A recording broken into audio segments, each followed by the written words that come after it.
This is Due by Friday, the weekly challenge podcast with Merlin Mann, Alex Cox, and Max Temkin.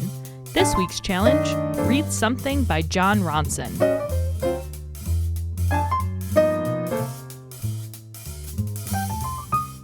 Max here? No. Is this the show?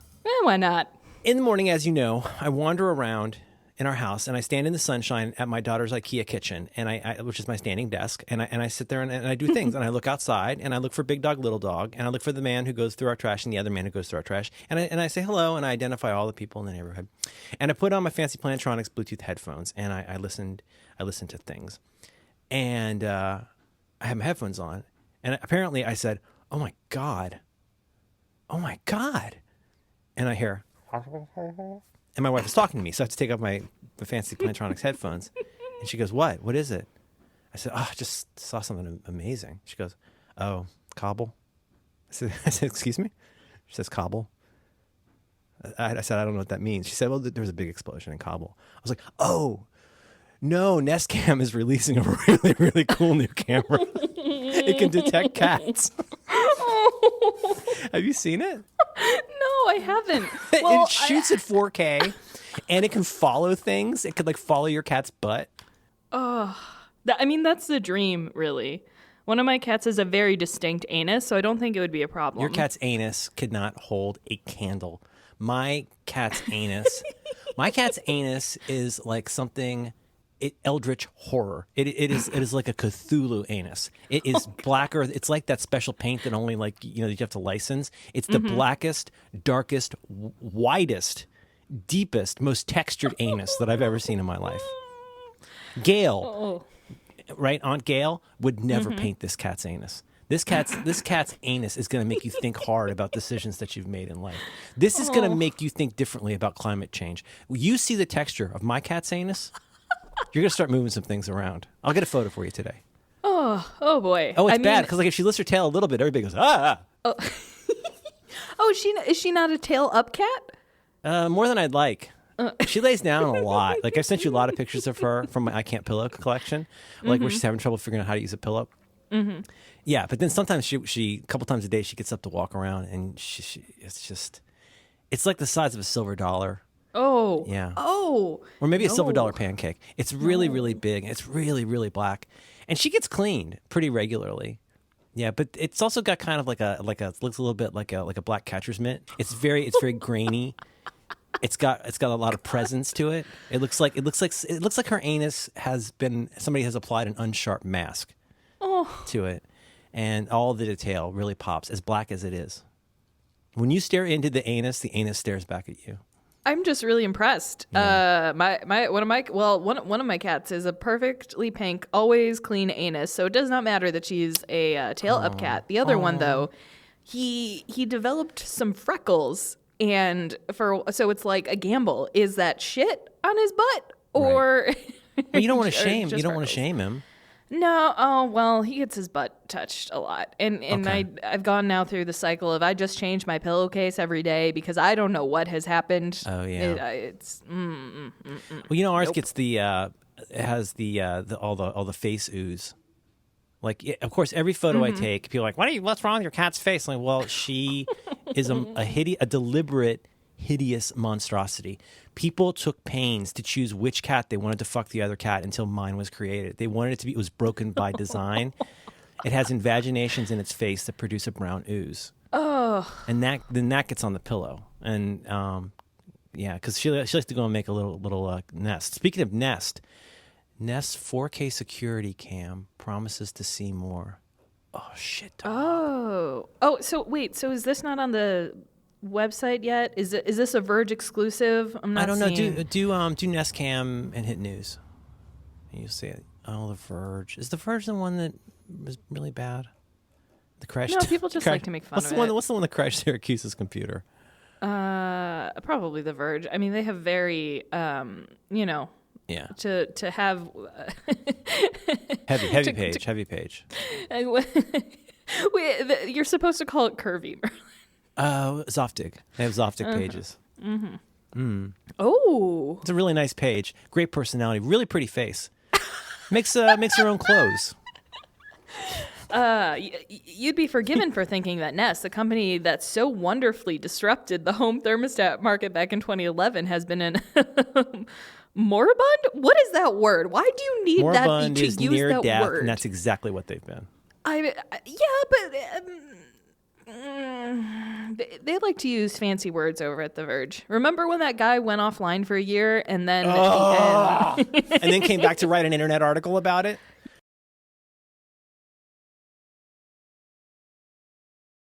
Political Twitter. Was it Kabul? I don't know. I went to bed and I turned off my phone at 10:30 and then I woke up this morning and I got you missed out. I did. I missed out on all the hot takes, all of the It's okay. It's jokes. okay. He's a silly. What does Lovett say? He's a dotty old racist. Like, Oh yeah. it's okay. Just old grandpa uncle racism.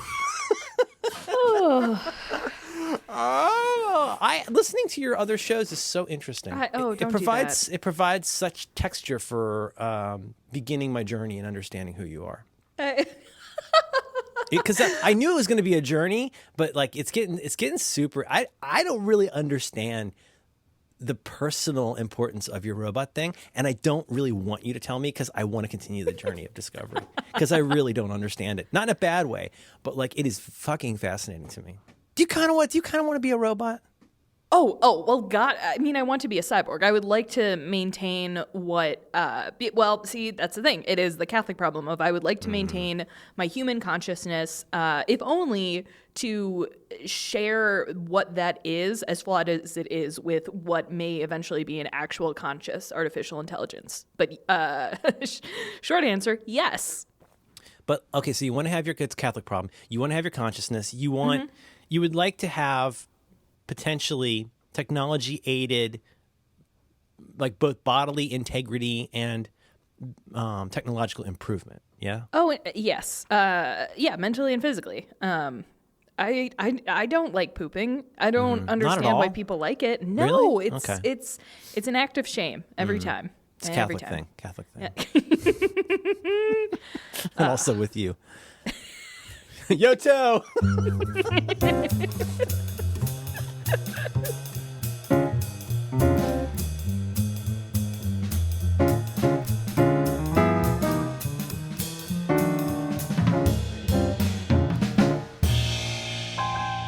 I'm very excited. Max has his iPad today. Oh. Yeah. How you doing? Hello, I'm a little hungover today. Oh, I'm sorry. Do you want me to turn off the bright lights? Actually, I'm going to turn off the bright... I got it. Oh, no, my lights. I just want to point out that last week I was on time and you were both late. I'm sorry, man. My bad. What is it? Oh, God, for you guys, it's 12:20. Oh, I'm so sorry. I'm so sorry. Oh, I do not feel good. What happened, Max? Did you have a beverage? Just went drinking last night. A little more than I could handle. I was trying to be cool. Well, if those people want you to drink, they're not your real friends. Merlin, did I ever tell you that I won the DARE essay contest when I was in 5th grade? The DARE, the drug and keep kids off drugs thing?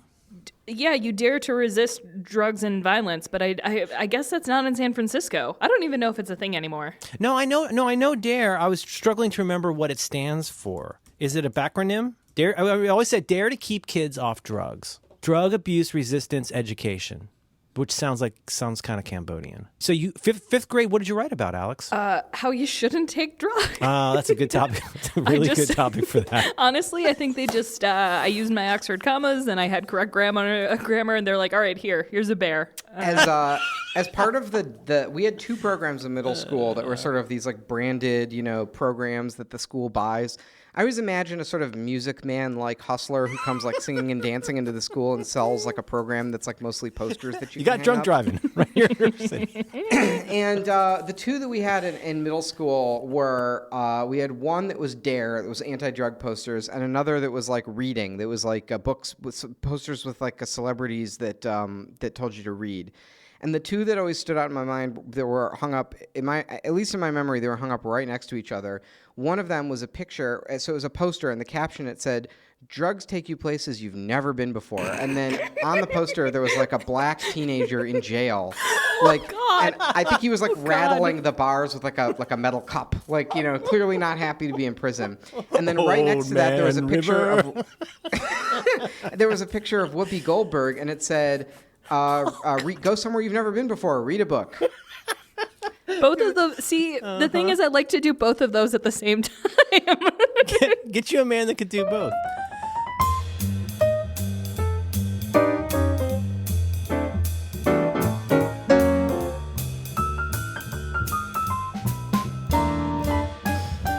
Are we going to...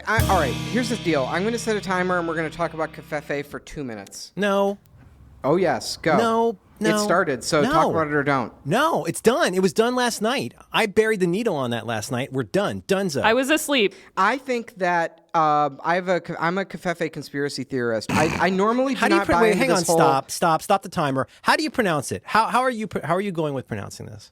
Covfefe. Okay. It's like Covfefe. How would you pronounce it? It doesn't Ron? fucking matter. It doesn't matter. You know what? You've already gone down the conspiracy route. I would like to know what our friend Merlin... 40 seconds left. Can I say my conspiracy theory, please? All right. I normally do not buy into this whole like, oh, Trump just wants you to pay attention to this or that. It's all important. It all matters. But in this specific instance, two things happened that make me think that this was like a calculated strike. Number one, Trump is assembling this war room that includes Corey Lewandowski to like take control of the Russia narrative. And everybody's dreading it. And everybody knows that it's coming. And number two, he just paid for 500,000 bots to follow him on Twitter yesterday. It just was. Did you see that story? It was like widely reported in reputable newspapers that all these bots started following Trump, like 500,000 new accounts. A lot of people in India with lots of just a succession of J and K as their name. Yeah, it was like somebody literally went like on the keyboard. Hello, I'm definitely reading. So I think it was yet another news cycle where the main story was Jared Kushner in Russia. I was hearing about it a lot on the mainstream media and CNN and the news. And Trump, I don't even know if he came up with it or Lewandowski or one of his people. And they were like, listen, Doritos does this during the Super Bowl. Remember that? Doritos made some sort of like pound the keyboard, like gibberish tweet, and everyone fucking lost their minds. And then it was sort of like, is this a marketing ploy to get your attention, or was it a real mistake, or does that matter? I think this was a very deliberate, like, oh, let's just tweet out some goof. And the only people, like liberals, will find it irresistible to talk about and make fun of Trump and make jokes about, but no actual voter gives a shit about the Covfefe tweet. It's like not a thing. Mm-hmm. That's my theory. 3 seconds. Does anyone have a response? You're wrong. Follow up. Totally unrelated. I respect Max's political opinions more than probably anybody I know. But after knowing what I know about his Edgar Wright opinions, it colors a lot of things. The reason we can't talk about about this, though, as I discussed with you on our secret private channel, is that the problem is once he realizes, you guys have a secret back channel. It's in the Google Doc. Problem is, he's going to come around. He's going to go and he's going to go, oh, I see. Hot Fuzz is actually one of the great movies. And then he's going to talk about it. He's going to get all the different versions. He's going to get the 25th anniversary soundtrack. And all of a sudden, he's going to be quoting Hot Fuzz, and it's going to be fucking Les Mis all over again. I'm not going to have it. He's going to have to sit. You're going to sit in your shame like a college kid's Remind me which one Hot Fuzz is. Is that the one where the camera pans back, pans around 180 degrees, something funny's happening, and then it pans back and you see the guy's reaction? Yeah, or is that the one where he jumps over the fence and the fence falls down? He jumps over the fence with his cane. Pip, pip, governor. Fight the aliens then? What's all this then? And then he attacks the zombie with his spanking paddle. I think I've seen all these movies. They're fine. I don't remember them. Okay. All right. They don't stand out. I'm going to put our friend Tony's video in here. If you're not Max and you're listening to the show, please watch it. Yeah.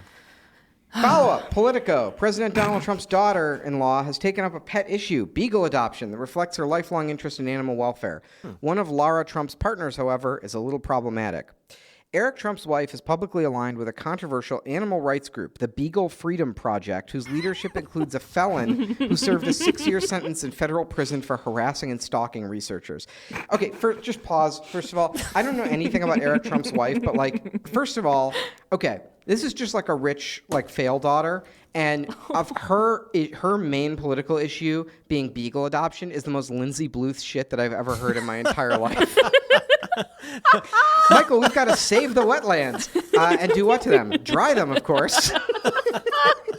Eric's the vampire one, right? Yeah. Okay, he's the vampire. Yes. He's the one that looks like Odo with an overbite. And he's the one where you said Eric Trump's wife. I was like, wait, what? My father is a great man. Just remember, you have to invite him in. My father will keep America safe again. Quote, she really wants to be the first family member that champions an animal issue, said Kevin Chase, the Beagle Freedom Project's head of operations. Usually it's military stuff, veterans, children, eating healthy. She's like, I want to finally be the voice of some animal stuff. Chase and 5 other activists from the now defunct group Stop Huntingdon Animal Cruelty faced prosecution because they posted online the names and home addresses of employees and Huntington Life Sciences, which had a lab in the same New Jersey county where President Trump's Bedminster golf course is located. They also, quote, applauded acts of extreme harassment, intimidation, vandalism, and violence, according to a 2006 news release from the prosecutor. Wait for it. Then U.S. Attorney Chris Christie. Chris Christie put fucking Jared Kushner's dad in jail, and he almost put the leader of Eric Trump's wife, Lara Trump's Beagle Rescue Project in jail. So we can make fun of the vampire and his beagle wife, but not the crazy person tweet, even if it's a conspiracy It's not theory. a crazy person it's tweet. The worst conspiracy tweet ever. Can I show you? Go on my Twitter boy. and look at this chart that I think it's the last thing I posted. And it's just a Google trend it's 2 lines. One of them is the blue line is the phrase Paris Agreement, and the red line is the phrase covfefe. I mean, you could put that. Which one is bigger? Covfefe. But you could do the same thing with any other trending topic on Twitter. It's very upsetting. It's bad. It is not good. I'm not abstractly mad that people are mad about nonsense as Paris Agreement. My argument is that Trump actually did this because he knew that he had a rough news cycle. So he's like, what's some sort of trivia that I can create that people will like yammer on about that doesn't affect anything or anyone? And Trump doesn't lose anything by people making fun of him for covfefe. Like, it just whereas Twitter is normally the place where a lot of his base goes to get their opinion updated. Right. I mean, I don't see. You think this is going to have any impact at all on his base? No, or even on his bubble people. Not at all. No. I mean, like, you think anybody is sitting there going, I wonder if this will be the evening that I get an understanding of the Paris Climate Accords. And No. But I think Trump is a guy who sits around and watches the news a lot, and he's very tuned in and sensitive to the fact of, am I winning or losing the news cycle? Am I dominating or am I being dominated? And he doesn't want to sit there, regardless of what the real life sort of implications are or whether anyone's mind is going to be changed. He doesn't want to sit there and watch people on CNN complain about Jared Kushner and the climate agreement. So why don't you think? Why wouldn't he do this earlier though? Because he didn't have this isn't the worst. He did do this. He continuously did this during the campaign. Remember when he made fun of Khizr Khan and he would do this like he would go out. He went after the Gold Star family and he did this after the same thing after. Remember after Hillary? No, what you're describing it was absolutely a trend. He would do it was like his own version of Batman, where instead of like throwing down a smoke screen, he'd just make a fart bomb and throw it across the room, like everyone, please look over there. You know, he did it lots. I just don't think he did it. I don't think he did it this time. Hillary destroyed him in the first debate, right? And at the end, she got in this great attack line about that she called the former Miss Universe pageant or whatever, like Miss Piggy or whatever. Do you remember that whole scandal? And Trump very wisely realized that nobody gives a shit really about the Miss Universe stuff. That's not really going to affect people's votes. But he really didn't want to have a news cycle focused on how he lost the debate. So he went on Twitter and made a bunch of insults about Miss Universe and said, oh, it was a problem. She really did get fat. Everyone took the bait, and there was a whole news cycle about Miss Universe, and we didn't get one fucking day to talk about the fact that Hillary destroyed him in the debate. I agree with you, but I think in this case it is Trump's razor, and it was just incompetence. And No way. It's the perfect typo, right? He didn't. If it was a real gaffe, if he really fucked up, what happened is he would have accidentally turned Siri on, and he would have been like, "Oh, despite whatever the negative media says, I really do want to fuck my daughter," and then we'd have a real scandal. But it was a perfectly manufactured like cue to That's like not. he It's hit not the his. buttons. It's not his style though. well, It's actually, he his, uses a Samsung phone. Anyway, no, not turns out- anymore. That's all done now. Oh. He's given out his Sad. iPhone number to the world Sad. leaders now. No, the only thing is like, no, I don't think that's how his mind works. His mind is not, I'm going to come up with something strange and neutral. He wants something that is going to burnish his brand with his base, right? So when he's distracting people, What does burnish mean? Is that good or bad? I'm not sure. he wants to make It's the thing I hear people say. Yeah. This is something that's a word The Verge would use. Are you Donald Trumping me right now? Are you Do trying you know to change when the people topic say? by picking? Do you know when people say like God. when you're in a happening? meeting and What's someone's like, happening? "We really need to flesh out this idea." Is it flush out or flesh out? It really does beg the question. I'm serious. Which one is it? Yeah, you're serious. Is it because you like flush out birds from hiding? Because what So he's is it like- doing is he wants to be. He is supplanting this one or is thing. it flesh? Like we need to add flesh to the bones. You're also making this more complicated than it needs to be. Alex is right. He is not actually thinking about. He's not thinking about what is going to be practical. He's not thinking about what will work. He's thinking about what will make him feel better. Trump likes to be in control of the news cycle, and he does not like to be out of control of the news cycle. He likes to feel like he is in charge of the news cycle. I think you're giving him too much. I don't think he even knows how to play 1D checkers. Like he is just reacting to what's on his mind right now. Oh my God.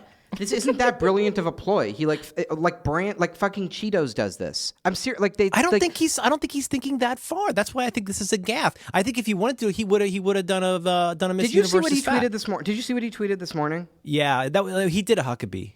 He did like an AI generated like joke. This is my attempt at human humor. I mean humor. Right? He made 20 tweets that were all very provocative and will get everyone talking about whatever crazy shit he did. So he did more sort of like throwing sand in the eyes of the media tweets, right? He's talking about he fucking tweeted about Kathy Griffin this morning, right? So he's just like literally just like muddying the waters, trying to get so people he's talking chumming. about, Chumming. He's chumming. He's doing anything he can to create trivia for people to talk about. That's not Jared Kushner. That's not That Russia. I believe. Now that I believe. But so why is it so far? He also here's what he. Where's It's the not his fucking style. He said, "Who can figure out the true meaning of confefe? Enjoy." He's smiling. He's winking at you. He did it on purpose. No, he does not. He does not want to be perceived as an incompetent, aging dingaling, which is what he looks like in that case. He In her wants to bid look for like greater some, Washington exposure on the issue, Lara Trump said that she's been nudging Vice President Mike Pence to adopt a rescue dog. Quote, "I'm working as hard as I can to get a rescue dog into the White House," Lara Trump added. "It would be a dream." Oh, that would be nice. Wow, this is a long 60 seconds. The timer ended. Merlin's in clear violation of the Geneva Convention on Covfefe. You know, I'm so sorry, you guys. You're playing right into his hands.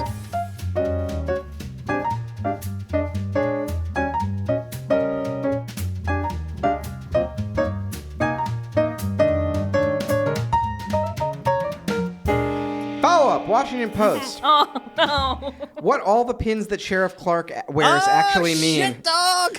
I guess we probably have to explain this, but Sheriff Clark is he's so he's from Milwaukee. He's a sheriff from Milwaukee. Even though he looks like he's from a movie from 1992. Yeah, but he's like the racist sheriff. Basically, is his sort of brand. But what's the turns out, Max? The turns out is he's black. He's totally black. But he's the guy who there's been all these lawsuits because these people have died of thirst in the jails that he runs.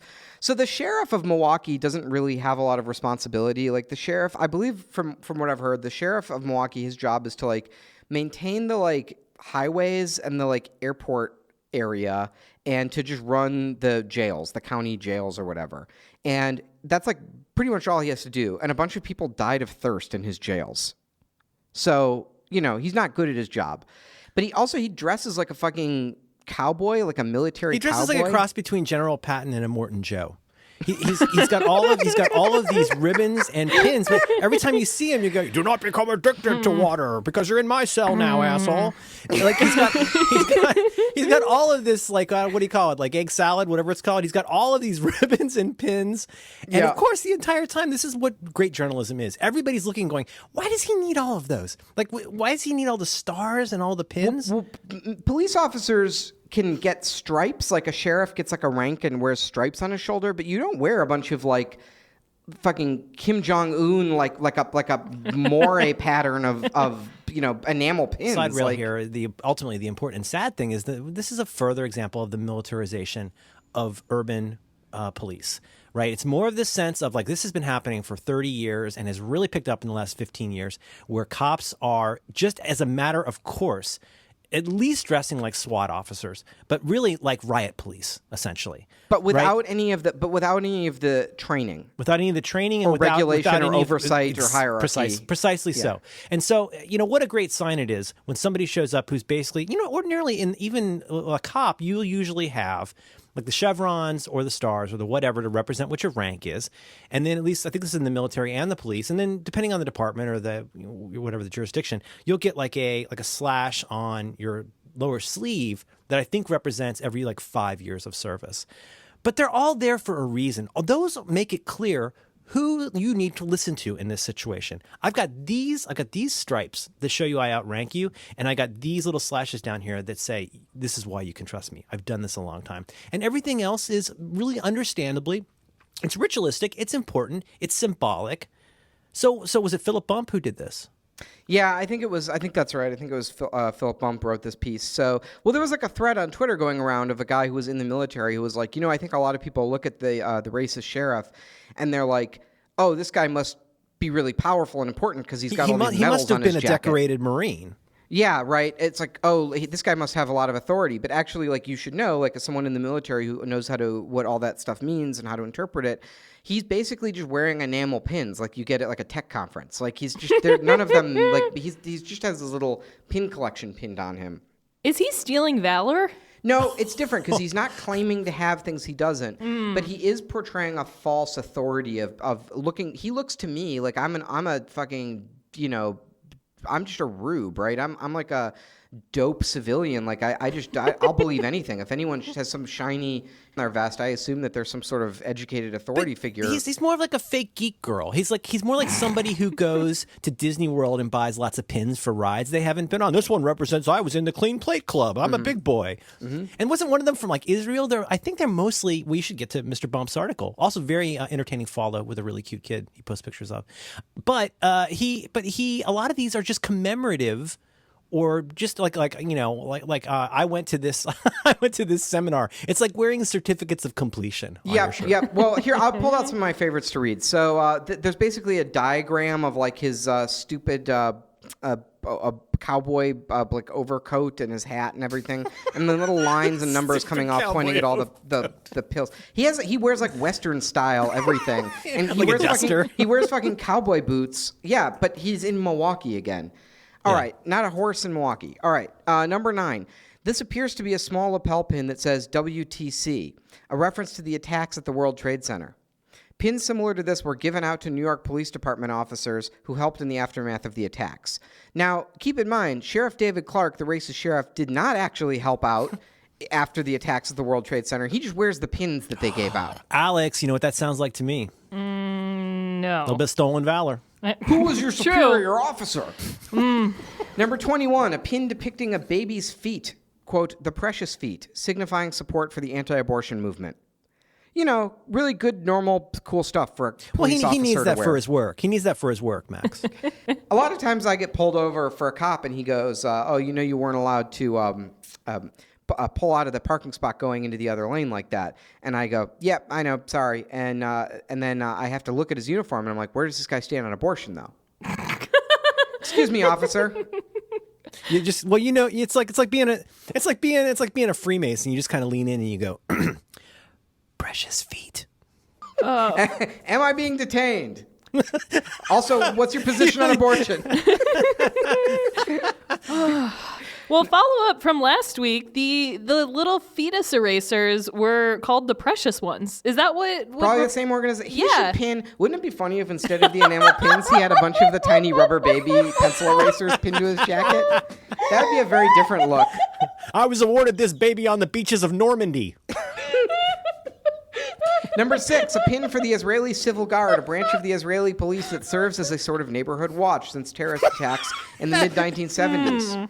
Clark has It's worn like Israeli next door. Yeah, Clark has worn a badge for the Israeli traffic police. Again, not a thing he's a part of.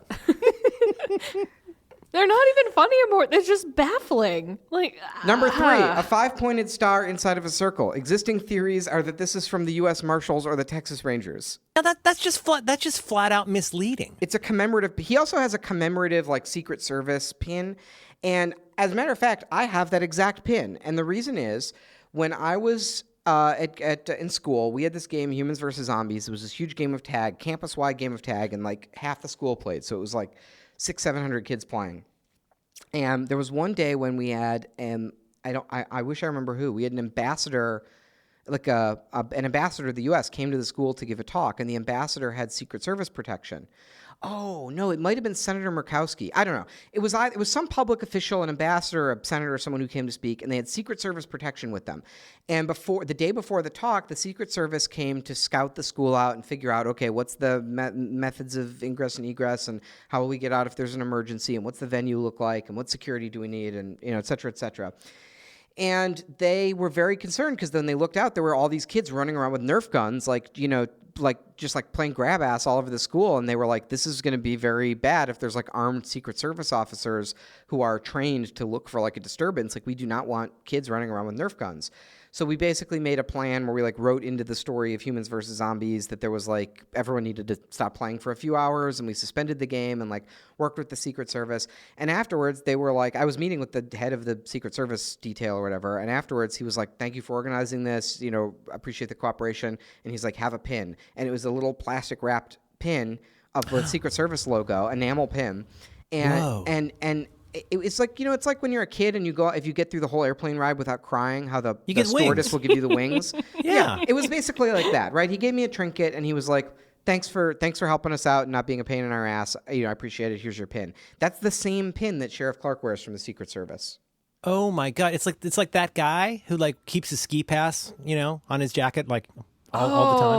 Oh my God. Let me tell you, I got upgraded to priority on United like a couple flights ago, and they put this orange sticker on your suitcase that says like priority boarding. And let me tell you, that sticker's not going anywhere. Oh, right. Does it have a date or a stamp No, on it's it? just an orange sticker, and it says United shit, priority. dog. And I'm telling you, I get in that priority lane, and I just like breeze through security. No one asks me any questions. Digga. Follow up. The Hill. President Trump chose to ride in a golf cart while his foreign counterparts took a walk through Taormina, Sicily on Saturday during the Group of 7 summit. The Times of London reported the 6 other world leaders from Britain, Canada, France, Germany, Italy, and Japan walked 700 yards, which is not very far, to take a group photo at a piazza in a hilltop town. The U.S. leader decided to wait until he could get a golf court. Trump was late to the photo, but joined the other world leaders during the walk down from the piazza. The human body is like a battery, Max. There's a finite amount of energy in the battery. You don't want to use that up walking, like a cuck. But the images of him, You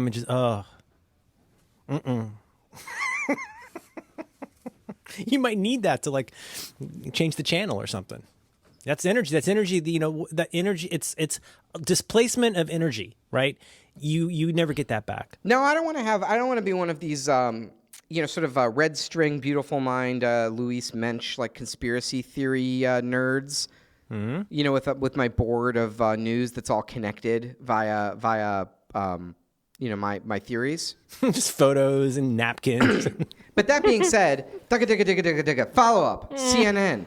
Donald Trump is, quote, emotionally withdrawing and gaining weight as the FBI investigation into possible collusion between his campaign and the Russian government creeps closer to the Oval Office. Marlon, would you like to read anything from your Twitter feed?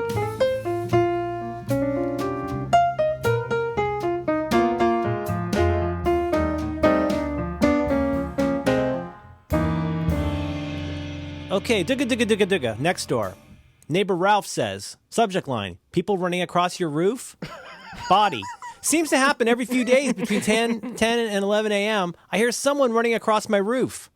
Unfortunately, I don't have quick roof access. What's his theory here? Like a fucking Ocean's 11 network of cat burglars, and they run through the rooftops of like some old city in Rome or something? Well, he reached out to the right group because he has a lot of folks who are willing to jump in and help him out. Let me just finish this one. Unfortunately, I don't have quick roof access that would allow me to get a look at the persons.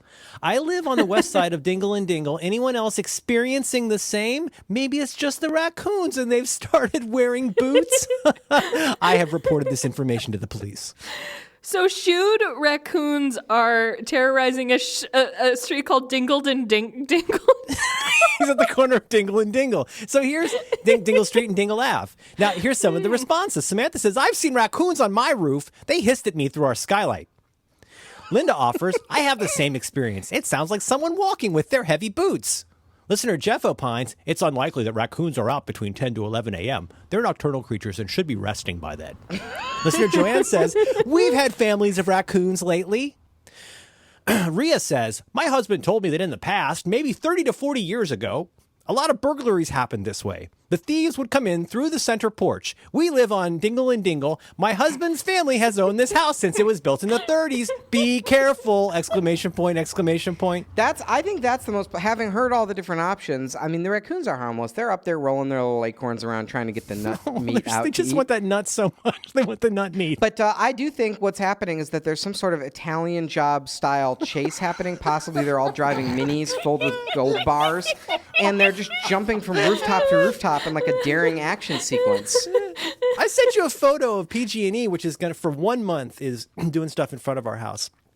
I sent you guys a photo of that. I called PG&E. They said there wasn't supposed to be anyone in the area. Supposed to be anyone. No. These 16 guys with 4 dump trucks and 2 bobcats, they're not supposed to be there. No, Merlin, that's a classic crew, okay? You've got one guy, he's the demolitions guy. You got another guy, he's your tech guy. The third guy, he's the mouth, right? He's going to be the fast talker. He's going to be the one to come and what about the lady wearing the evening gown under the scuba suit? Is she included in this? Yeah, she comes swimming up the toilet. Listen, they're going to get your gold bullion one way or the other. You got the guy with the blow dart? They're getting into the garage and taking your cordless drill. They're going to get cordless fucking... One way or another, they're fucking getting that cordless drill. Now, if I knew that was a family of hungry raccoons just trying to provide for their family, that would be so cute. I would, you know what? I'm going to get this new Nest Cam. I'm going to put 4 of them down there. She's very sick.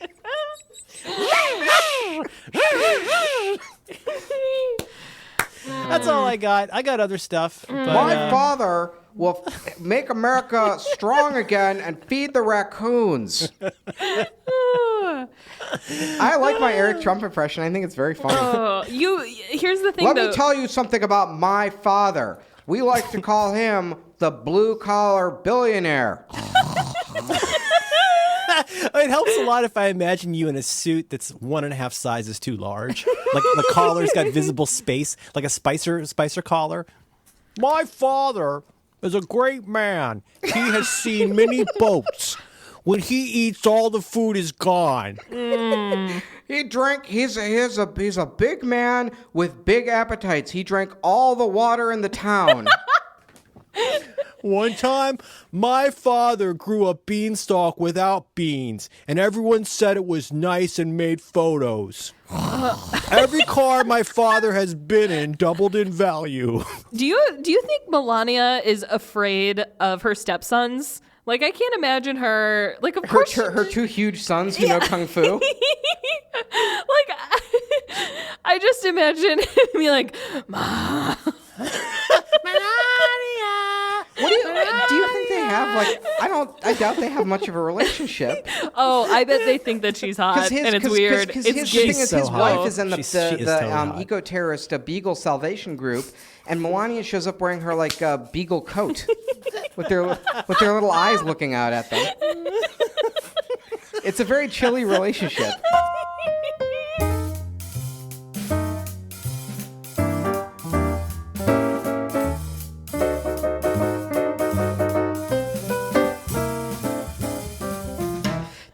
Digga. Follow up. Boston Herald. A popular strip club in Jacksonville, Florida has been closed until further notice after several dancers contracted diarrhea last Friday night. The cause of the incident, which remains under investigation, has been initially linked to a contaminated buffet at the venue. While the investigation continues, the venue has not been named.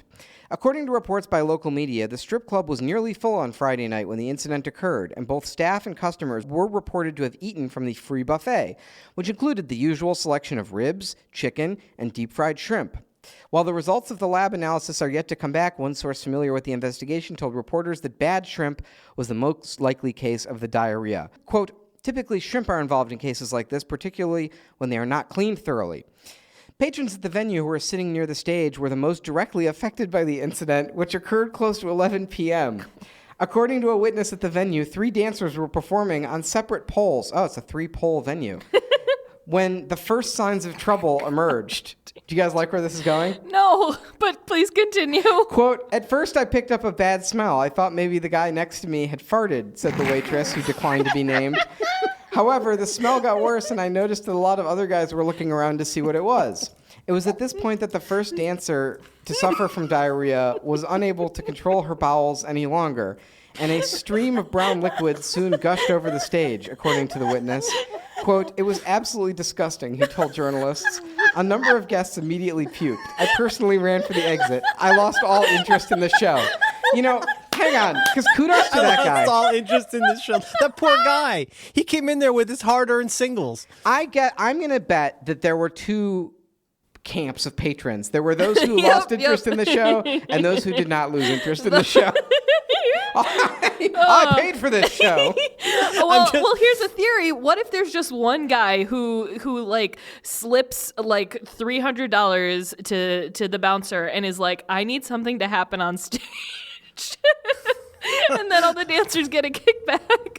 Oh, you're saying he has a very, very specific set of desires. Yeah, Eric Trump just goes in and is like, listen. My father has a very particular need. This is a real mustache I'm making with my finger so you don't know who I am. My father is a large man. Every time he's sat in a chair, it goes in a museum. That's the thing with Eric Trump. He gets one smell of that fart.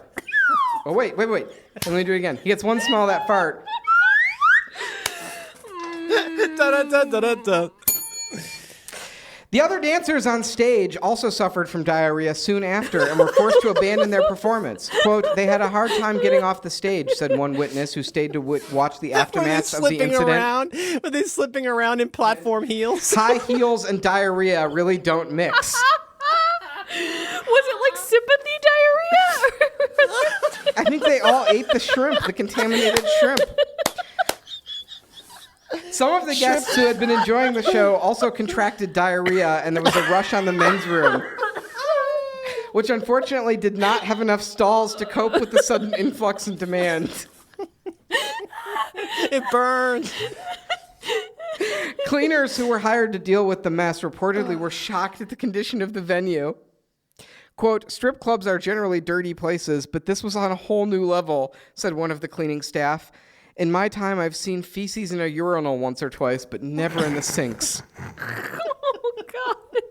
In an effort to compensate customers for the incident, the venue's management took to social media to offer free entry to any guests who had been at the club on Friday night. Management also noted that the free buffet would not be available until further notice. Well, good for them. You think this is true? I'll send over I'll put the link in show notes, but I saw it in the Boston Herald, so. You think, why? You think I got fucking Borowitz reported? This fake news story about Florida strippers getting diarrhea from tainted shrimp duped the internet. No! Why do you have to cuck me? Why can't I have one nice thing? God damn it. Fuck. Oh, that's disappointing. Edit that out. That's disappointing. No, leave it in. The story also goes on to say that while lab analysis is still being waited on, that could be a better sentence. One source says a case of, quote, bad shrimp is to blame as he believes the shrimp wasn't properly cleaned. And yes, this story duped a little. Can you blame it's Florida? What? So I'll send it to you. This is me right now. This is me now. This is me now. Fuck. Fake news? It was in the Boston Herald. Yeah.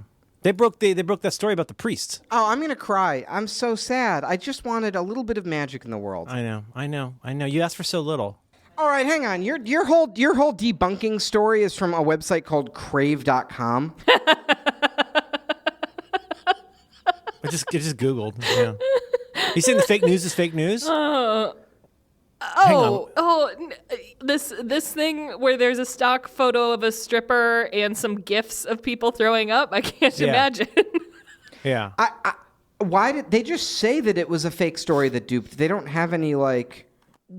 Hang on. Why do I trust a website called craveonline.com? I'm just trying to save you. If there is any chance that it is not true, I'm trying to save you from you needing to look at a week of Twitter telling you that it's fake news over and over, even though you've already said it's fake news. All right, we've brought up the big guns. Snopes says it's yep. You shit dog, Yep. Literally. Yep.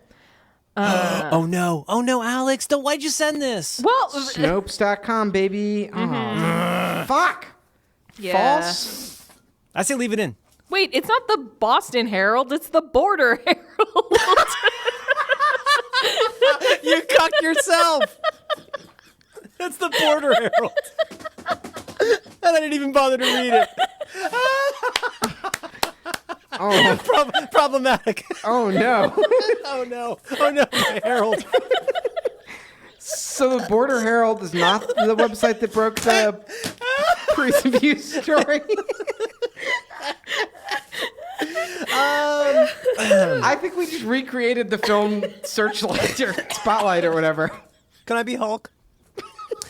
Did Ariana Grande defile the American flag? Does cooking with aluminum foil put you at risk for Alzheimer's?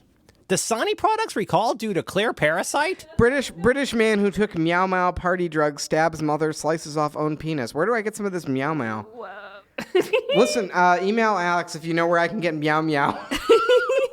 I just don't want that to appear in a court document. Now, let me understand. You were going out and looking for some meow meow? Is that, what kind of a thing is that? Is that something some grown man would want to ask for? Get a meow meow. It's probably crocodile. Victim offered $50 voucher as compensation after mix-up causes severe vagina injury. Are you on Snopes? No, I'm on the Border Herald. Oh, I should check out the Border Herald. It's good. I like all these stories. They appeal to me. I want to click on them all. Canadian mom discovers the secret to a flat belly overnight. Oh, that's nice. Brazilian chef accidentally creates smoothies that wipe away fat. Can I ask you, do you ever look at on the bottom of a news article? Occasionally there's these like sort of recommended stories, or like, they're all sort of fake like clickbait content at the bottom of like a CNN or like a real news website. Like a Taboola. You get a Taboola outlink type situation, right? Yeah, and sometimes my like ad blockers like don't get them, so they're still there. And it's the weirdest shit I've ever seen. The number one it's like a hot chick, some feet, food, and like a hangnail. The weirdest one is like, it says like, it's like a tiny thumbnail pictures, right? But there's like, it says like a bunch of like celebrities, like you won't believe what they look like now, and then it's a huge disembodied foot on a beach. Have you guys seen that one? Yeah. Ugh. I haven't seen that one, but I heard there's a formula for this. I don't know if this is true, but I've heard that there is a formula for how that gets decided based on a number of things. But there's got to be something with like, there's got to be some kind of scandal, some kind of a hot chick usually, something like fixing your disgusting condition. And then usually something like, oh, enter your name here. You're not going to believe the results. Every time I see that huge disembodied foot sitting on the beach.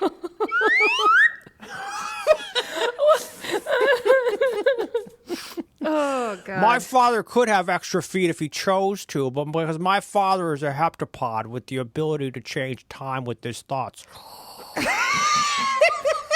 My father has enormous feet. When we were growing up, I always said, Dad, someday I hope I have huge disembodied feet like you do. My dad is exactly the height that he needs to be. My dad could be any height he chooses to be, or low or high, but he's exactly the height that he needs to be right now. I'm just hearing him quoting The Godfather, be like, "There's no more attempts on my father's life."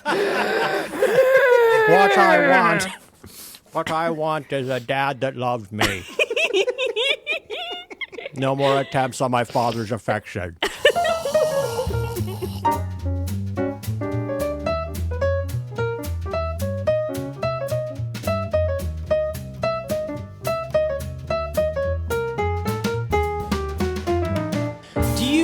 want to talk? Do we want to skip the challenge, or should we do it? Oh no, I'm fired up. do it in like 2 minutes? Fired up.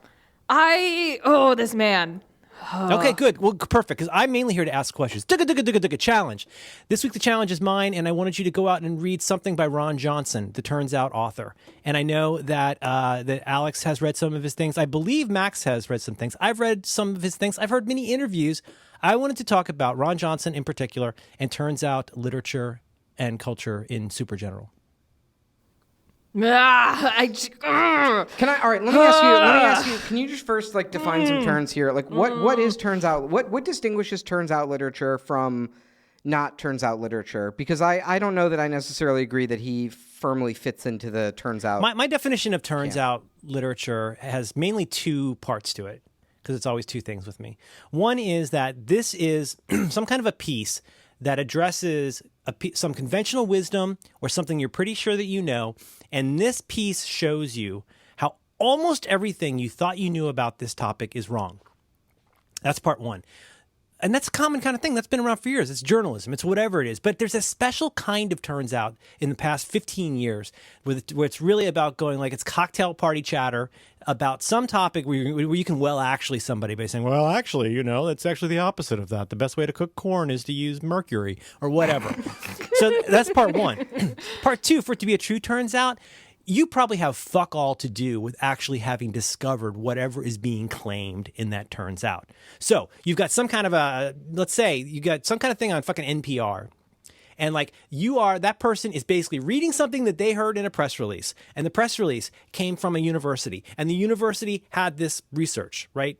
So the two parts are, it should be something that's everything you know is wrong. And second, it's usually being reported by a very talented writer, which makes it very compelling, and you never stop to really delve into the turns outiness of the turns out.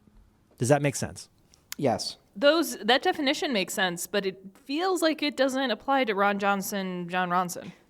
I think he's written some. I think some of his stuff is turns out, and some of it's not turns out. I think some of it is just good writing.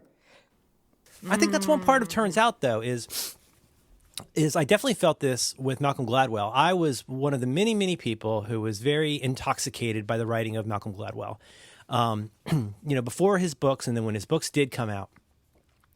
And it wasn't until his writing, because he's always all of these guys and gals, they're mostly guys, are very entertaining writers. That's the thing. And when you're reading someone who's very entertaining, you're less likely to go, let me really think about that for a minute, or let me at least go read the abstract. Can I throw? Let me throw a wrench in the theory here. Michael Lewis. Which one is he? Moneyball. Oh, right. Flash Boys. I would not count him as a turns out guy. Well, he's clearly not a turns out guy because he actually takes extremely, I would say, boring technical subjects that are important but extraordinarily hard to understand. So, like, The Big Short is probably the best example, and he might be my favorite sort of narrative nonfiction writer. Like, he's like the best of anyone at this genre. His topics end up being so diverse. But he also like truly gets into the minutia and explains it. And yes. It's usually not surprising. Like, the premise of Moneyball is not everything you know is wrong. It's that you already know that the Boston Red Sox won, so let's go look at what happened here. Right. He's like the anti, turns out, because he doesn't... because he does the thing that Merlin's talking about, which is he's very entertaining. There's always a colorful character. It's funny. It's surprising. Well, it's not all bad. I mean, that's why I wanted to talk about my very conflicted feelings about turns out writing, because I've my entire life I've loved that. I've loved go read what was that reference book when I was a kid, like Famous First and stuff like that? And it's the equivalent of going and reading Wikipedia or even Snopes. Snopes is the ultimate, turns out, because you get to say to somebody, actually, that cookie recipe that didn't happen that way. The part about this that I'm struggling with is something that I feel like happens with a lot of these guys, and turns out guys in general. And who are turns out people? Famously Malcolm Gladwell, famously Jonah Lehrer. Who are some other famous double turns out on Jonah Lehrer. Yeah. I mean, turns out everything that you thought you learned from Jonah Lehrer. It's like a quadruple at this point. But it's a little bit of the Thomas Friedmanization of nonfiction, where you start with an interesting anecdote and a fact, and then you build in concentric circles around that. So I was could imagine on my way to Davos, and I turned to my cab driver, and I said, Right. what are you listening to on the radio for news nowadays? And he said the most interesting thing. Yeah, and so you know who else, to a certain extent, who's Guns Germs? Is Jared Diamond a little bit. You've got Stephen that Berlin book. Johnson. Stephen Berlin Johnson a little bit. And again, I'm not saying these are good, bad, or indifferent. I'm saying that their stock in trade is putting out, and certainly the grand prince of meta turns out, the Hidden Brain guy on NPR, who now has an entire podcast reporting on other turns out stories. And that's his whole deal, all about, it's the hidden brain and, behavioral economics. Oh, of course, Freakonomics to some extent, although I think they're actually quite good at it. But in all of these, there's always, I guess what I'm trying to get at in terms of this our jokey fake news attitude is I think it's interesting to become so intoxicated by somebody's writing that you stop asking even obvious questions about what they're saying because they're so entertaining. And I'm just wondering, I guess in general, we could talk about Ron Jonson, we could talk about any of these folks, but what is your relationship to this kind of, I mean, is it a guilty pleasure for you like it is for me to read this kind of stuff? I mean, I read The Tipping Point when I was in 8th grade. So I don't think my brain was there like this is a book. I shouldn't question anything in this. Books are real and smart. And it was a bit of a guilty pleasure, but to defend Michael Lewis, I don't know why, his face is just nice and pretty and seems wise. Every time he says something in Moneyball, I was like, wait, what? And then he delves into why that is a thing that actually happened. With Jon Ronson, it's not so much it's a turns out about his feelings. I guess my feelings were wrong, or he still is completely wrong about something and says irresponsible things about people, and it fucks up their lives, and I don't like him. More like maybe a Justin Theroux kind of thing, right? More like the travel log sort of bringing the crazy world to you. That's John. His name is actually Jon Ronson. A lot of what he does, and I think this is part of his brand, is that he goes to the edges of society. He visits with very extreme people and then kind of brings that back together without taking off the edges, able to go in and show you this world that you may not be aware of. Isn't that kind of his deal in general?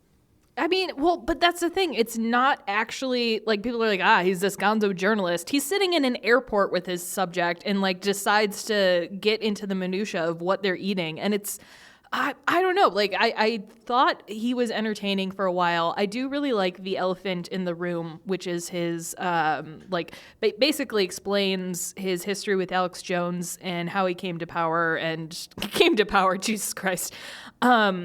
But you guys recommended that to me, and I read it. It's very short, but I read it in a day and a half, and it really sparkles I want to say a Tom Wolfe essay, a new journalism, one Kind of of his little things. Hunter S. Thompson kind of a vibe. Well, it was actually good. He's really there, right? Right. He's part of somewhere the story. between new journalism and Gonzo. I mean, I think there is a distinction, but the idea of putting himself in the center of it, and really the funny part also though is that it's kind of a follow up to his previous work, right? Because he had this whole book that was based on this experience going to the Bohemian Grove with Alex Jones, etc. But I thought it was a great length. It was well done, and I was flipping my Kindle hard the entire time. I thought it was very entertaining. I also love, so the way I became aware of Jon Ronson's work was he's a frequent contributor to This American Life.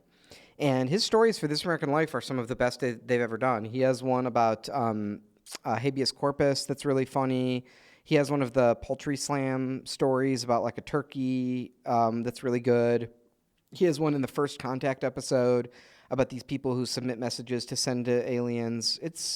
Well, I don't know. Okay. He's great. I think his short stories and short essays are entertaining because you can tell these are feelings and not facts. Whereas with the psychopath test, so much of this is he's presenting these people as experts. And if you go back, I went back and reread it, and it's sort of winking an expert, but at some points you don't know. And he goes on these tangents that are just really, they feel weird and irresponsible and gross about how I don't know. Maybe it's my own personal hangup about diagnosing people as sociopaths that clearly are just weird and misunderstood. I don't know. I'm mostly mad about the psychopath test, and so you've been publicly shamed. Yeah, hearing his interviews about that really put me off my beer And mainly just because, like, I'm not going to say I had any particular schadenfreude, strictly speaking, about the Jonah Lehrer thing. What I will say is that of all the Turns Out people, long before that scandal, he always bugged me more than all of the others, maybe combined. So, I mean, I don't want to pillory this person in the way that Jon Ronson thinks everybody does. But at the same time, like, there was so much about what he did that just felt like a bridge too far. I think there are times when Malcolm Gladwell very much feels like he went a little far too. But with Jonah Lehrer in particular, and I you know what, I didn't do a huge amount of research for this, to be dead honest. I mainly wanted to just talk about this book and what you guys thought about it. But I remember thinking, like, man, this guy is a machine. He is just pumping out so much turns out. And it was really heavy on the turns out, really heavy on the, like, boy, you have no idea how different this is from what you thought. And and it just got me to where now increasingly I still love stuff like that, but I'm always like, yeah, but like, I wish I knew enough. I wish I was a Veronica. I wish I could go and like look at, I will look at abstracts for things, but I don't have a way to go in and look at methodologies for things. Mm-hmm. But I am aware of things like the file drawer effect. I'm aware of these kinds of things. Now, maybe I'm going to my own turns out territory. It turns out that a huge amount of stuff out there is incredibly flawed. Listen, I give people this advice all the time, which is if you see a surprising study or someone's posting about something, or you read it on Facebook and it's like some sort of like university press release or, a journal abstract or like some blog post of like this incredible discovery of how this or that works. Like there was one going around this week that like scientists had figured out they could power 70% of the Earth's energy in places where fresh water flows into salt water and there's like a salinity change, and they figured out some way to harvest the energy. Usually the way that this kind of societal and technological change happens is we have small steps, right? So first you hear about it, and then gets better over several decades, and then it gets affordable, and then we can actually put it into practice. And it's usually something like, hey, electric cars, how long have we been talking about that? And now they're sort of like on the market, or drones or hoverboards, like whatever you want to think of as like some futuristic thing. We've been thinking about all that shit from the 80s. The same thing with medicine, like an AIDS vaccine. Like how long have we been hearing about that? And we're just starting to kind of get it together after many, many, many decades, and scientists and millions of dollars and lab groups like trying all the things that don't work and gradually 1 inch at a time spending their whole career advancing this thing like 1 inch. It's rare. I actually can't really point to a time where we've had like a world-changing energy technology that supplied 70% of the world's energy, where you went from never hearing about it to revolutionizing the world after like one, scientific abstract or article in Nature, right? That's so interesting. So yeah. Typically, there is a catch where when you hear about one of these surprising stories, there's like a reason it's not going to have the effect that you may think that it will have. In the example of the saltwater thing, it turns out to be insanely, preposterously, impossibly expensive. It was very, very, very expensive to do. So we could do it to provide up to 70% of the Earth's electricity. However, we never will, because it is so much more expensive than solar and coal and every other kind of energy. If you want to find out the sad turns out of like, okay, here's all the actual problems with this, I know this is probably pretty controversial, but I highly recommend go on Reddit, look up the thread, use the search, find the main discussion thread of where this article is being talked about, and usually the top comment will be a scientist in the field or someone with knowledge of the subject explaining why the study is like why you should take it with a grain of salt. The top comment is usually where the truth is on a science article and on Reddit. And like credit where credit is due. Like there are actual scientists who spend their time on Reddit, like doctors and whatever, chemists explaining why this stuff is a little bit suspect when it comes up.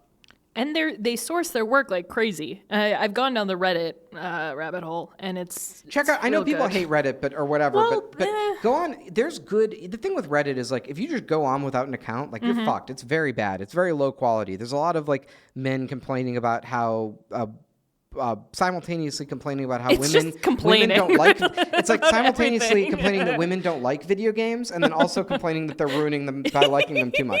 So, but here's what you have to do. You gotta make an account, unsubscribe from almost all the default subreddits, and then add the stuff that's like more niche that you're interested in. So like some of the Reddits I really like, there's one that's like ask physics, ask chemistry, like ask whatever field. There's an ask philosophy that's pretty good. And you can just hear lay people who have a question, and they're like, I've always been curious how this chemistry thing works. And like a bunch of chemists come in and post answers, and the best ones float up to the top. That's cool. That's really cool. And you can tell they're chemists because the moderators of that subreddit verify the people who are qualified to give answers. So they have like a little flare next to their name. I've got a hot take. You just need to think of Reddit as the internet, in that if you're a woman, most of it's going to be bad and terrible. But you just need to go to the parts, like Max said, that are interesting. Like, you can't expect to jump on the internet and be like, oh, wow, this is great. But man, it feels like, I can't believe I'm saying this about Reddit, but it's fun and nice. And if you go to the right places, there are nice, considerate people who like think through what they are saying, and the ones who are dummies, like they get voted to the bottom. And sometimes it's just a nice place. Also, there are cats jumping into boxes. Can I mention something that's not Reddit related? I guess. If you must. There's an article from November 2010. I'm pretty positive I've mentioned either here or on the Top Chef show, called Lies, Damned Lies in Medical Science. And it's a wonderful story about Dr. John Ioannidis, who is a guy at Stanford that leads a team of people that do meta research. And I know we've talked about it before. I won't go on about it, but I've added it to show notes. It's a terrific whistle-stop tour of all the different ways that pretty much all research has problems. And it's hard to even know which kind of the problems to address first and when you're looking at it. But that's all that him and his group do, is they just look at other people's research and look at from the very beginning, from the conception through the entire implementation, whatever they do, to the way it's reported, to every graph. There are so many problems with so many of these kinds of things. I only mention that here because I think that is and I don't know, maybe I'm cherry picking, but I've heard stories like this a lot, that things like the turns out culture are leading more and more to the need to have interesting things to happen. It's not about going out and replicating somebody's really boring experiment. It's about having an amazing result that's going to get you on fresh air, I think is probably kind of the idea. So I just wanted to toss that out. I think that stuff is super interesting. And also, I would love to hear your thoughts on the Sullivan generator. If you really want to create energy in gold, you're going to want to get a Sullivan generator. I feel like we haven't really put, or I have not put, the Ron Jonson, John Ronson stuff in context. The two books that I read of his, The Psychopath Test, one is just him. He treats it like it's research, like his weird, boring gonzo journalism in this book. He's like, oh, this is like a scientific thing because I talked to scientists and I talked to doctors. And it's just this weird, long, rambling adventure of people who may or not be mentally ill. But God, I've even forgot what it's called. So You've Been Publicly Shamed is him just talking to people who have trended on Twitter, basically. Jonah Lehrer. But didn't that spring straight out of the Jonah Lehrer? And the interviews I heard with him that I found frustrating was how much he was so aggrieved that his very good friend Jonah Lehrer had been treated so badly by all the meanies on the internet. Oh God. And yes. But then he's like, well, I'll talk to these a lot of women on Twitter who have been shamed. And he's like, why is this happening? And it doesn't happen to like Mike Daisy, or people forget about them. It's because they're women. Like, of course. And he's like, I haven't gotten any death threats. No shit. No one's calling you a cunt. No, really. What? Oh, turns out. All right. I think that's it. I'm also adding in that if you do want a book about the internet and crowds, I have not read this in a few years, but it's it's the wonderful Clay Shirky put out a book in 2009 called Here Comes Everybody, The Power of Organizing Without Organizations. And Clay, he's a pretty smart cookie. And I just thought it was a very interesting take on I was about to say the benefits and drawbacks of mobs on the internet, but it's really much more than that. It's really more about like what is afforded by everybody having access to everybody. And he does this. I mean, if you want to call Clay turns out journalism, I'm okay with that, but he's good at it. He's a very thoughtful writer. He's a very sound thinker. Some of his talks that I've seen are some of my favorite talks. Check out Here Comes Everybody, The Power of Organizing Without Organizations. His thing about the death of newspapers is like one of the best things that's ever been written on the internet. Yeah, that was amazing. I've got stuff of his I just keep around. I was at the O'Reilly Emerging Tech Conference and saw him do, I hope this is not fake news, I believe I'm remembering this correctly. I was there when he first did his talk about the power curve, the power distribution curve, especially with regard to LiveJournal. And like some of the earliest stuff I'd seen of people showing the disproportionate distribution of followers and, your audience across the spectrum. He's a really, really smart guy, a really, really quick thinker. Newspapers and Thinking the Unthinkable by Clay Shirky. We'll put that in the show notes. I really expected Max to read it, and I was bracing myself. Okay, well, turns out, Jon Ronson, not that bad. Or he is that bad. I wasn't paying attention. Yeah, turns out Alex really doesn't like him. His face is so stupid. Have you heard him on This American Life? Yeah. You don't like him? Well, I said when his stuff is short, like The Elephant in the Room, and it's very clearly like these are feelings and not facts. I find him enjoyable. Like it would be like if people oh God, what's his name? Shit. RoboCop? David. Vincent D'Onofrio? The gay guy with the great voice. I know. That always is who I'm thinking of. Adelaide Stevenson. That 100% it is Vincent. Oh, no. Why? I've Jim read Neighbors? every one of his books. Why He played the president in Independence Day. Paul Lynde. Fuck. Oh, David Sedaris. Okay, there we go. I saw him on the Colbert the other day. I enjoy him quite a bit, but He looks better than he's ever looked. I love that guy. Oh, good. Remember when he peed in a bag? That was fun. I just his quote from back from the Santaland Diaries, when he's just a quote I think about all the time, and I think I've quoted it in our text channel. I'm immune to compliments. I lie for a living. That is such a. What was I going to say about something? We've had a Clay Shirky back to. You know what's good? You know what's really good?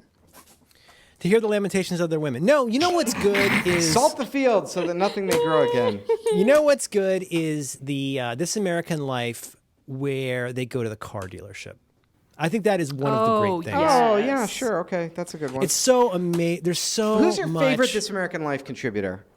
of all time. All time. Number one that is- all-timer. that is Slash, you could go with your favorite story, I guess, but I don't know. I don't know. Contributor. I mean, I like Starley Kine a lot. I'm trying to think. Starley of, Kine is my number 2 draft pick. I'm spacing right now. I feel like I'm on the spot. I'm trying to think of who all. I mean, Hodgman stuff was always amusing, but Alex? I'm trying to think. Starley Kine really had an ear. The thing is, I really liked Adam Bloomberg, but Yeah, he's an incredible... Is he Planet Money guy? yeah. Well, now he's. Previously, he was at This American Life. Mm-hmm. He did the story. I believe he was on the testosterone episode and kind of did that. Oh shit, dog! He was on the How This Happened episode. The best Yes. This American Life ever. The 2-parter. The beginning of Planet Money. Yes, that's right. Began with we're going to explain to you in one. I remember Ira had a really, really, really bad cold. We're going to explain what happened with the financial crisis in 1 hour, and I walked away like my brain was brimming with stuff that now seemed less impossible to understand. It was brilliant. Yeah, very, very, very good. For me, my number 1 all-time This American Life contributor, Jack Hitt. If there's a Jack Hitt story, buckle up. I don't know who that is. Yeah, Oh neither do my I. God! All right, hang on. Jack Hitt. He's an incredible writer too. Hit with 2 T's. Yes. Let me tell you some stories to listen to just to get acquainted with Jack Hitt on This American Life. I've got the app, but do they lock up their archives? I think they do, don't they? I think of the I app, don't but know, not just online. Pay for the stupid app. I've got their stupid app. I bought their stupid app, you stupid face. My father has never had to buy an app because he can make them with the X code of his mind. I've lost it. Do it again. I forgot how to do it. How do you do it? My father. My father. My father. Oh, yes, here we go. Episode 253, The Middle of Nowhere, Act 1, No Island is an Island by Jack Hitt. This is one of the all-time greatest stories I have ever heard in any medium. It's about this island, Nauru. It's insane. In fact, I had a meeting years and years ago, with a bunch of the immigration policy people and Homeland Security. And, it's one of those scenarios where I sort of could have, like, one thing that I wanted to talk to them about. And this was the thing I picked because I was like, are you guys aware? Have you guys heard of this? And they hadn't. And I was like, you should probably be, aware of this refugee situation. Jack Hitt. Put that in notes. I put in the episode called 355, The Giant Pool of Money. Yeah. That's a classic. Mm-hmm. Man, everything Jack Hitt has done on This American Life is those are all my favorite stories. Here's another one. Did you ever listen to When Patents Attack? Yes. Yeah, that was very good. I really like Elise Spiegel. I don't know. Was Lulu Miller ever an actual correspondent? I'm not sure. I think she was a producer. I don't know if she was a voice on the show. Yeah, well, they're the people who did Invisibilia. Turns out. Yeah. Turns out. See, now what's funny is here's the triple turns out is like Freakonomics. I used to roll my eyes, all that like it's just more of this whole like here's how Hush Puppies got popular. Fuck you. Turns out when you release more prisoners out of prison, the price of cornflakes goes down. It's Freakonomics. Bum bum bum bum bum bum. Whoa.